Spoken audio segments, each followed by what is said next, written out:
Hi. Hello.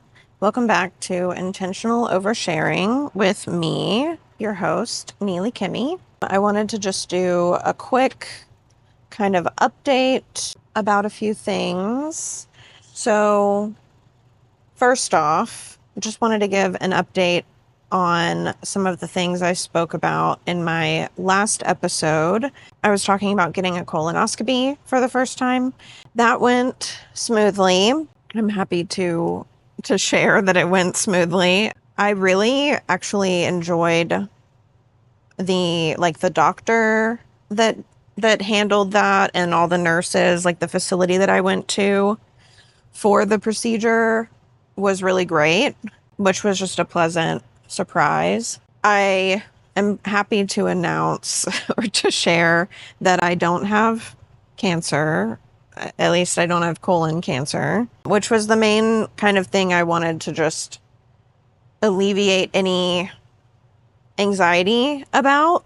Because, like, what if I did? And I didn't know, basically. So I didn't come out of that with any like sort of concerning diagnoses, thankfully. I just have some like inflammation type things going on, and they didn't act like there was anything to be concerned about. Everything that they did discover can kind of resolve itself, especially if I am working on my diet and that kind of fun stuff. But I'm just relieved to have that over with. I'm probably still going to have to get those procedures again, like kind of early, or I guess like earlier than most people would, just to make sure that that kind of stuff doesn't start to develop. But trying to make some diet changes just to like address some of my digestive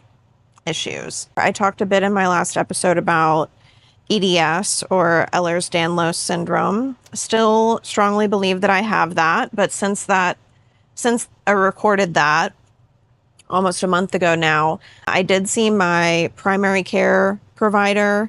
I am happy to share that she actually was familiar with Ehlers-Danlos syndrome. She pronounced it correctly. She like knew some things about it. So it wasn't like a brand new thing for me to bring up to her, which was just a relief because I've heard lots of horror stories about that.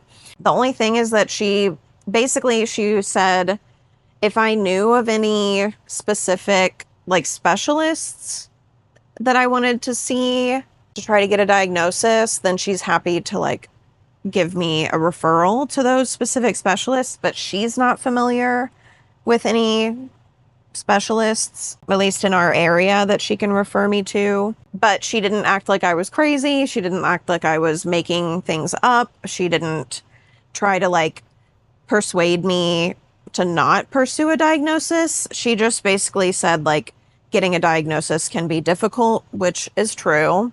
And that if she could, like, she's happy to give me referrals to different specialists that can either diagnose me or can at least like help me with managing pain symptoms. So like if I want a physical therapy referral, she's happy to provide that and that kind of stuff. So I might be looking into some of those things at some point. For now, just trying to like take it all in and learn more about this, learn about ways that I can support myself and try to alleviate pain naturally. I'll mention some of the things that have worked for me in that regard. So something that I have been repeatedly told, either due to like different medications that I've been on throughout my life, or just the fact that I've taken these medications quite a bit to manage pain. Like ibuprofen is often recommended for this kind of pain, but taking that every day can be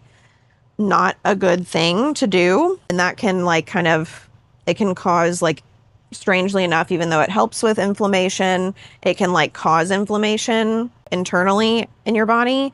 So I'm needing to kind of back off from that. For me, what has helped, no surprise with this, is THC. And right now in Texas, they're trying to like really crack down on that, and they're trying to like outlaw or ban it entirely. time will tell if they're successful with any of that. But yeah, that's been super helpful for me thus far with managing pain. And then also applying heat is helpful. Alternating with applying ice sometimes can also be nice. But for me, heat is like the main thing that helps with pain when I have flare-ups. Also, my wife and I both purchased those like really ridiculous, huge, like C-shaped pregnancy pillows. So we both have those now. It takes up our entire bed. Just both of these big ass worm pillows do. But I will say it's been a lot easier for me to sleep without waking up in pain or without feeling like I have to like pop like my collarbone or my shoulders kind of back in place when I wake up, which has been a thing that I've dealt with my entire life and didn't even realize that it wasn't normal to experience that. So we bought these like stupid pregnancy pillows off of Amazon and have been trying it out, and it's been nice. So your mileage may vary, but if you're trying to figure out things that you can do at home to manage pain, there's just a few that I can share. So something that I realized recently is that anytime someone asks me like what my special interests are or just what my interests are in general, all I can genuinely think of is neurodivergence. And that's like including like trauma, ADHD, autism, any kind of mental health issues. I would say that is my special interest. It's also my, like, what my business is about. And it's kind of what I've realized is like, it's all I talk about pretty much. And in general, because I'm interested in it, like that's fine for the most part, but I am trying to expand my interests a bit and like my hobbies and what I spend time focusing on. So for the last few years, I've really been missing singing. I was in choir in school for 10 years. I think it was like from like first or second grade to my last year in high school. I dropped out after my junior year in high school. And so I was in choir that whole time, and I always loved to sing. And then ever since then, my only opportunity really to sing has been in the car or by myself or like, with Becca, basically. And so I've been interested, especially since I had a client who was a part of a local choir, and that was something that was really fulfilling for them. So I've been interested in finding something like that, but I haven't really spent a lot of my own time searching for a choir nearby that might be the right fit. I've just been kind of in my mind like, oh, it would be cool if I joined a choir. That might be cool. Just for especially like the last year, I've been like, that would be cool. And so, of course, talking about that with Becca ended up finding like a queer inclusive women's choir. And they do these like cool sing-along type shows where they do a performance where they sing like Chapel Roan or like other like popular songs right now, which is just super fun and really exciting to hear about. So the cool part is that they have open auditions happening right now.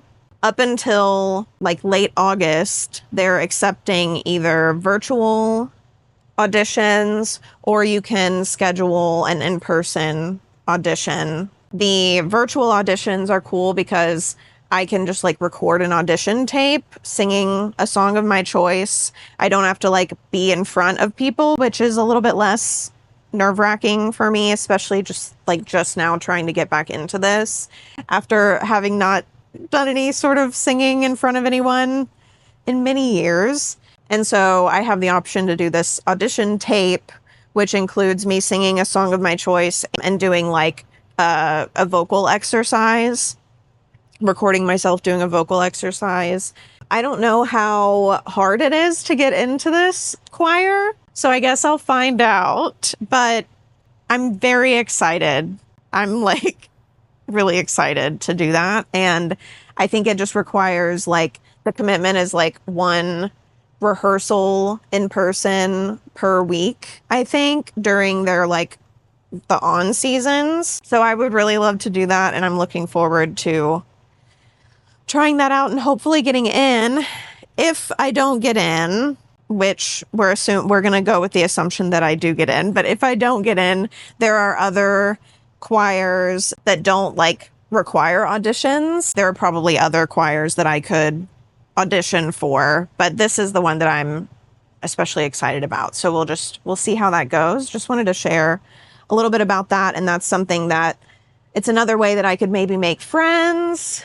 Maybe that would be nice. And then also Becca and I have both been volunteering for our local, like smaller pride organization where we live. And we've been going to like PFLAG meetings locally.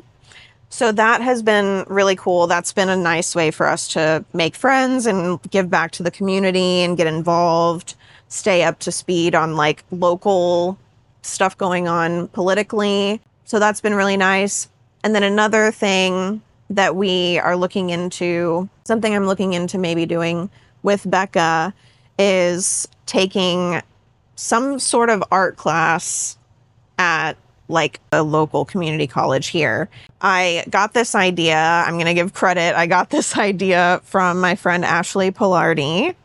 Shout out if you're listening to this. Hi, friend. She had posted on LinkedIn that she was taking a ceramics class at her community college. And I think I'm just kind of a lifelong student. I'm always going to want to have access to taking classes, whether it's just continuing education or if I eventually want to get some other degree. So we're looking into maybe doing that next semester as just another way to like test out other hobbies, as another way of like learning a lot about things that we're interested in, and then also getting to access like on-campus supplies and that kind of cool stuff. So thanks, Ashley, for the idea. I'm not wanting to like overload myself, right? Like volunteering, going to like support group meetings locally, maybe joining or getting into this choir that I want to join, and then maybe also taking community college, like continuing education courses. Like that's a lot on top of everything else I'm already doing. And so I'm not trying to like rush into any of this stuff, but I'm feeling it out. And also this is like exercising some muscles for me, just like putting myself out there, looking for other ways to get out of the house, meet new people, give back to the community, all of that stuff. So I'm excited. I'm feeling good. We'll see. We'll see where it goes. Anyway, so something else I wanted to spend a little bit of time talking about is the last couple of weeks, I've been starting to feel some signs of burnout. I think a lot of that can be attributed to just like a bunch of transitions I've gone through. So starting and getting comfortable, like working at Stamara and working for a company was a transition for me. And then now being away from that company and not working for someone is another transition. And that was in a very short time span. My brain is still kind of like recalibrating a little bit from that. Also, I've been kind of in like build mode for the last few weeks. And that's been because I've been collaborating with Haley Honeyman on a burnout program, like basically revamping a group coaching burnout program that she had done a few years ago. We are working on this together, and we're like putting a lot of like effort and a lot of our expertise into this program. I think that me kind of having this like up close, intimate view and like studying more about burnout symptoms and like ways that you can combat those, I think that that is also kind of like it's made it more apparent to me that I'm kind of feeling that way. I'm feeling a little crispy myself. And so thankfully, Haley is a wonderful person, and we are working together really, really well. And so she was super receptive to me being like, hey, I'm feeling burnt out. Like, I'm feeling overwhelmed. I think I need to kind of pull back. She's been extremely receptive to that and extremely understanding, thankfully.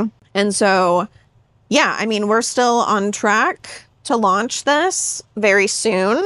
I am going to be giving you guys more information as I have it. I might even, maybe, if we're lucky, I might have some more information on how to sign up in the video description or in this podcast description. I don't know. We'll see. Keep an eye out for that. But it's going to be really, really cool. We are both super excited about this. And I just think it's like ironic and kind of funny that I'm feeling burnt out as I'm building this with her. But that's okay. That's just the universe being hilarious. And we have thankfully approached this with a very, in my mind, a very realistic timeline.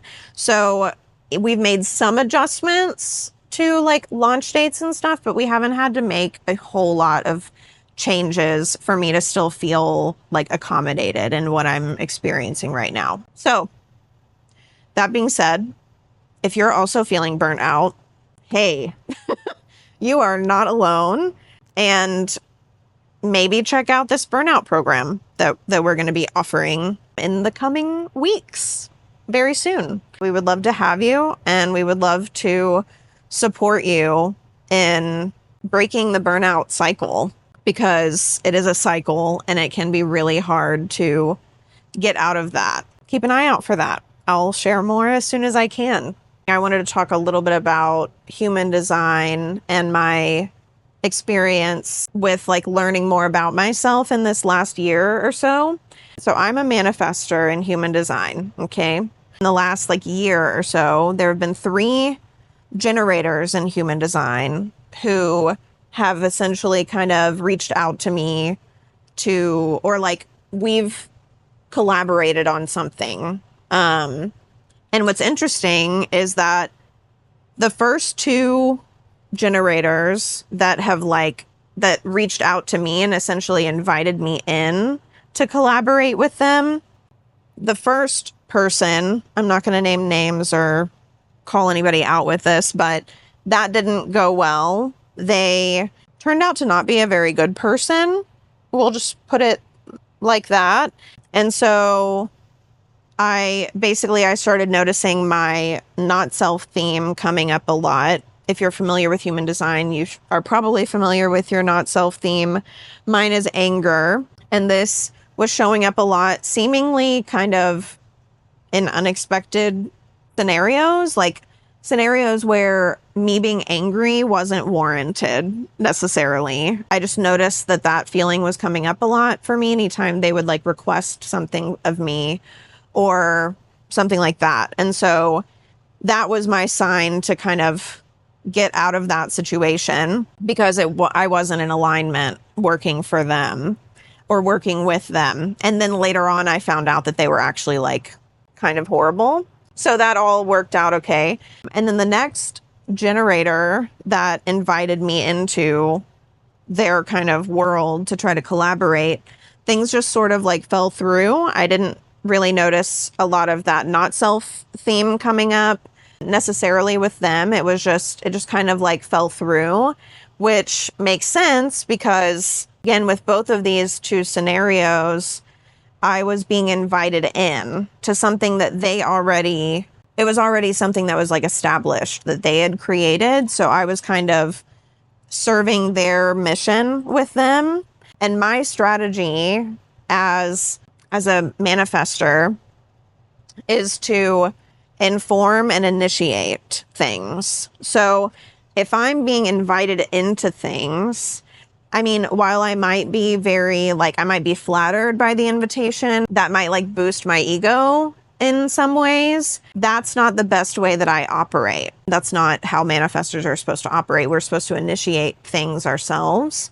And so the interesting thing about this third generator, which is Haley Honeyman, she's a generator in human design. What's interesting about this is that like our kind of worlds were already overlapped in certain ways. That was always from my initiation, essentially. And then when we, like, once we got to the point where we decided that we wanted to work together, it was from me initiating and me kind of being very like vocal with her about wanting to support her in whatever direction she was going in with her career. And I didn't really know what that might look like, but we just happened to be very aligned on what that might look like once we actually talked about it.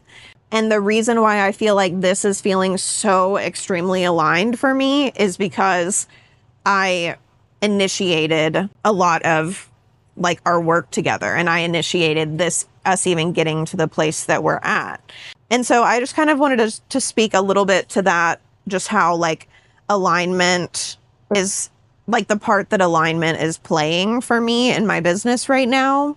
If I'm just like responding to being invited into things, I'm learning that regardless of how aligned it might seem, that's not the way that I need to be operating. So it might seem a little bit like counterintuitive or a little bit strange, but this is just another way that human design is showing me like which direction to go when it comes to my life and my business. And so, yeah, just interesting that these different kind of collaborations that I've had have all been in the last year have all been with generators. That's just interesting, like an interesting trend I'm noticing. And it's not that I have any issue or like I can't work with generators. It's that the scenario needs to form itself in some way where I'm the one that's like initiating whatever the project is or whatever the collaboration is. So